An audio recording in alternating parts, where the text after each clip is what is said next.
أنا تامر تركماني، واحد من الشباب السوريين اللي خرجت من بداية الثورة السورية ضد نظام بشار الأسد الطاغية. حاولت بكل إمكانياتي وقدرتي إني أفضح جرائمهم ومجازرهم، ودفعت وقتي وحياتي ومستقبلي لحتى أفضح ميليشيات هذا النظام.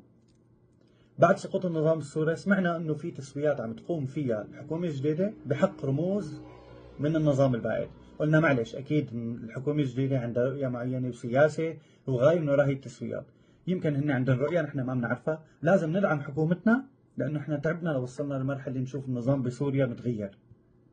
ولكن إنه توصل لمرحلة وحدة شبيحة قاعدة بدمشق كانت تشبح لنظام البراميل، لنظام بشار الأسد، اليوم عم تهددنا نحن أبناء الثورة. هذا الشيء غير مقبول. قبل فترة الشبيحة فداء الكبرى الكومبارس، الفنانة الكومبارس فداء الكبرى، هددت أحد الشباب اللي شافها بقهوة الروضة وأرجاها صور التشبيح تبعها على الموبايل. هددته وقالت له كأنك زلمة رجع انزل على قهوة لورجيك شو بدهم يشحطوك.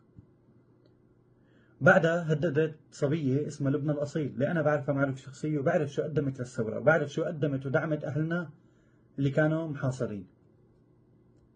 واليوم هددت وحدة من الصبايا اللي هي إيمان مخلوطة، اللي أنا بعرف عائلتهم معرفة شخصية وبعرف أخواتها وبعرف والدتها ووالدها وبعرف إنه قدموا شهيد تحت التعذيب بأقضية الظلم عند النظام السوري. استشهد أخوها تحت التعذيب، اليوم عم تهددها إلها، عم تقول لها جاي دورك.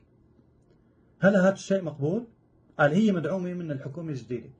من مين مدعومة نحن ما بنعرف، ولكن وصلت لمرحلة إنه أبناء الثورة يتهددوا من وحدة شبيحة موجودة بدمشق. هي مفكرة إنه لسه هي عايشة على زمن الضباط اللي بتعرفهم أو النظام اللي بتعرفه. لازم يتم وضع حد لهي الشبيحة اللي ما راح أوصفها أوصاف تانية، ولكن لازم ينحط لها حد لأنه وصلت لمرحلة اختنقنا، يعني إنه يجي شبيح يهدد أبناء الثورة. والسلام.